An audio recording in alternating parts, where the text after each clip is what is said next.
Did you know that your daily habits might be creating a barrier, distancing you from God without you even realizing it? Prepare yourself for a revelation that might surprise you. We will explore 7 habits that displease God.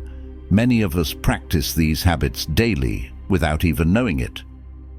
Discover how these seemingly harmless actions can secretly weaken your faith. Learn how even small changes in your routine can bring great blessings, like finding a hidden spring in a desert.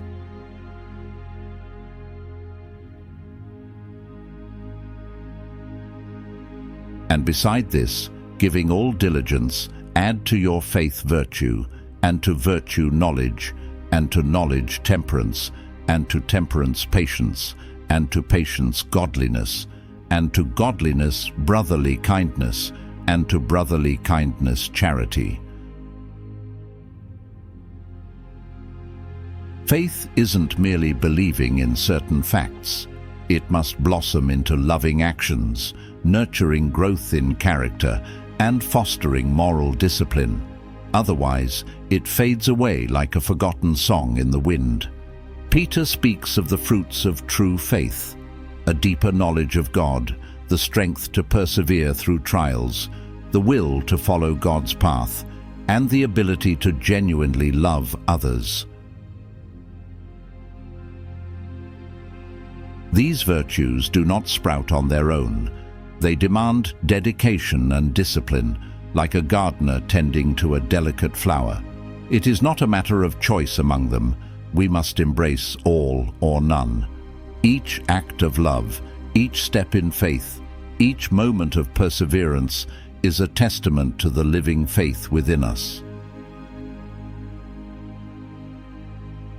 Imagine faith as a tree, deeply rooted in the soil of belief, its branches reaching out with loving action, its leaves whispering of growth in character, its fruits bearing the sweetness of moral discipline.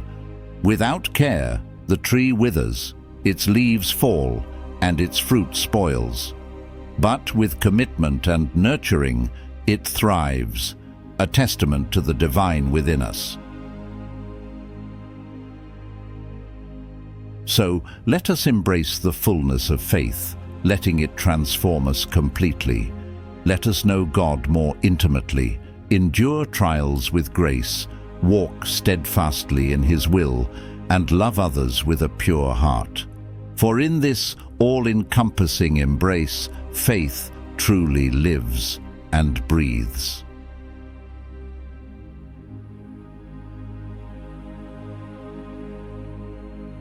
And having food and raiment, let us be therewith content. But they that will be rich fall into temptation and a snare, and into many foolish and hurtful lusts, which drown men in destruction and perdition. If we have food and clothing, we will be content. But when indeed is enough truly enough? How can we find genuine contentment in a world that constantly whispers of more? There lies a vast chasm between what we need and what we desire. We may possess all we need to sustain life: a roof over our heads, food on our tables, clothes on our backs. Yet, we often allow ourselves to be consumed by anxiety and discontent over mere wants. Consider the essence of contentment. It is a state of being that transcends the material, a peace that resides in the heart. We can choose this peace, this contentment, even in the absence of all that we desire. For the alternative is to become enslaved by our insatiable desires, leading us down a path to ruin and destruction. Picture the simplicity of a life where needs are met, where the heart is not burdened by endless cravings. This is not a life of deprivation, but one of profound fulfillment. It is a life where we ask for what we need, trusting in divine providence, and letting go of anxious desires. In the stillness of contentment, there is freedom. Freedom from the relentless pursuit of more, from the chains of materialism, from the ceaseless noise of want. Ask God to provide what you need, to calm the restless yearnings that stir within you. Seek the peace that comes from trusting in His provision, and let your soul find rest in the sufficiency of enough.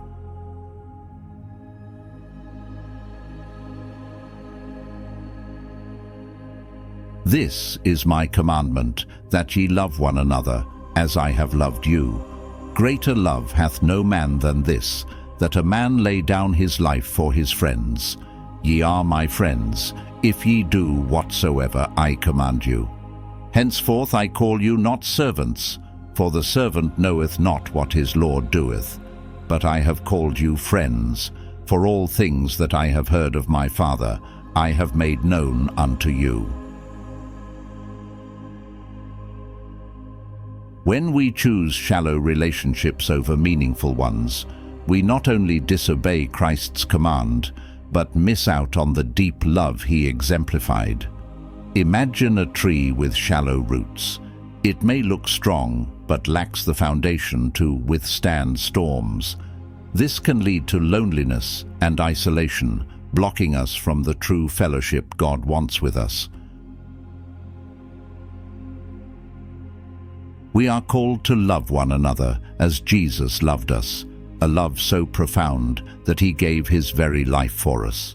This sacrificial love, a beacon of divine light, may not always demand the ultimate price of life itself. Yet, it beckons us to find ways to embody its essence. Consider the simple act of listening, truly hearing the words and unspoken needs of another. Reflect on the power of helping, offering a hand to lift someone from their burdens. Embrace the gentle art of encouragement, breathing hope into weary souls. Practice the grace of giving, sharing what we have to fill another's void.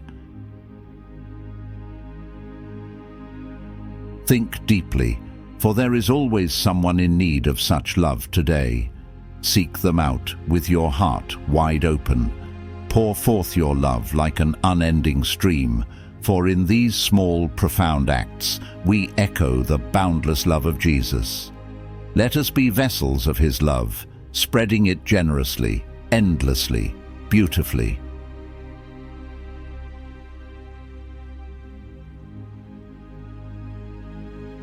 Do all things without murmurings and disputings, that ye may be blameless and harmless, the sons of God, without rebuke, in the midst of a crooked and perverse nation, among whom ye shine as lights in the world, holding forth the word of life, that I may rejoice in the day of Christ, that I have not run in vain, neither labored in vain. In the soft murmurs of our discontent and the quiet grumbles of our disputes, a shadow forms, a shadow that dims the radiant light of Christ and blurs the clear purity of His message. Imagine a church not filled with the warmth of love and unity, but one covered in the constant fog of bickering, complaints, and gossip. These behaviors twist the true heart of the gospel, showing a false image of Christ to the world. Christ calls us to unity, harmony, and trust in His divine wisdom. But when our voices are raised in arguments and our hearts are heavy with grievances, we lose the sacred power of Jesus' unifying love. Think about the profound and transformative power of Christ's love, a love meant to bring together the hearts of all who believe. In a community filled with complaints and arguments, this holy power to unite is clearly missing. When He was on the cross, did He complain? The message is simple. Stop the endless arguments among yourselves. Let go of the constant complaints about circumstances and others. Instead, embrace patience, and strive to resolve conflicts with grace and understanding. Let your actions be a living testament to the love of Christ, a beacon showing His presence within you to the world. Picture a life filled with moral purity, serene patience, and unyielding peace. This kind of life allows us to shine like stars in a dark and troubled world. A life transformed by God's Word is a powerful testament to His glory. Are you shining brightly, or are you dimmed by the fog of complaints and disputes? Do not let disagreements put out your light. Stand firm in your faith, embody patience, and uphold purity. Shine for God with unwavering brilliance, lighting the way for others until the day Jesus returns, filling the world with His glorious radiant light.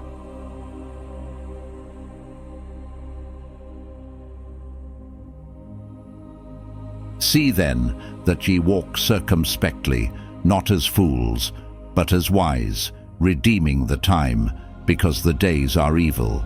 Wherefore be ye not unwise, but understanding what the will of the Lord is. To not plan our day is to squander the precious gift of time that God has given us. In the chaos of an unplanned day, we miss the sacred opportunities God places in our path for growth, for service, for witness. Picture a builder tasked with creating a home, but without a blueprint. The materials lie scattered, the work descends into disorder, a cacophony of missteps and inefficiencies. So too, our days, without thoughtful planning, become disordered. Tasks slip through our fingers, and we find ourselves mired in confusion, unable to fulfill what has been entrusted to us. This neglect does more than make us unproductive. It breeds stress and anxiety. We become trapped in a cycle of reaction, forever chasing the day instead of shaping it. This is not the abundant life Christ promised us. He calls us to a life of purpose and intention, to steward our time with wisdom and care. Therefore, let each dawn break with a moment of reflection and planning. Let us seek God's wisdom to set our priorities aright and His strength to see them through.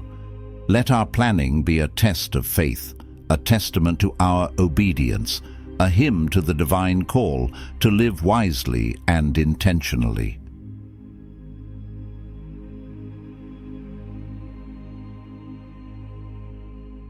Be kindly affectioned one to another with brotherly love, in honor preferring one another, not slothful in business, fervent in spirit, serving the Lord, rejoicing in hope, patient in tribulation, continuing instant in prayer, distributing to the necessity of saints, given to hospitality.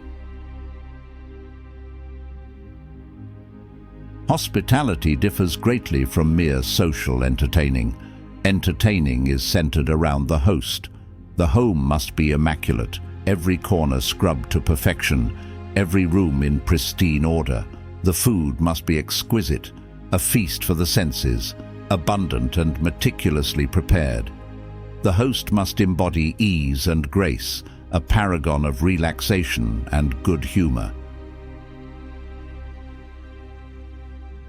But hospitality, in its truest form, shifts the focus to the guests. It is their needs that matter most, whether they require a place to rest their weary heads, nourishing food to fill their bellies, a compassionate ear to hear their stories, or simply the warmth of acceptance. Hospitality can unfold in a home that is far from perfect, where clutter may dwell and the air may carry the scent of daily life. It can blossom around a humble table, where the main dish might be nothing more than canned soup, yet served with an open heart. Do not hesitate to extend the gift of hospitality, even if you feel too tired, too busy, or not affluent enough to entertain. For hospitality is not about the grandeur of your home or the lavishness of your meal, but about the openness of your heart and the generosity of your spirit. Picture the simplicity of a welcoming gesture, the profound beauty in the act of opening your door and inviting others into your world. Let go of the pressures to impress and embrace the essence of true hospitality. It is in these moments of genuine connection, free from the burdens of perfection, that the spirit of hospitality thrives. The clutter of life, the simplicity of a shared meal, and the authenticity of your presence can create a space of profound comfort and belonging. The real measure of hospitality is not found in the fineness of your home, but in the warmth of your welcome and the sincerity of your care.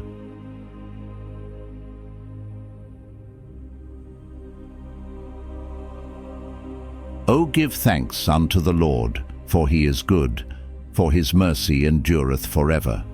Let the redeemed of the Lord say so, whom he hath redeemed from the hand of the enemy, and gathered them out of the lands, from the east and from the west, from the north and from the south.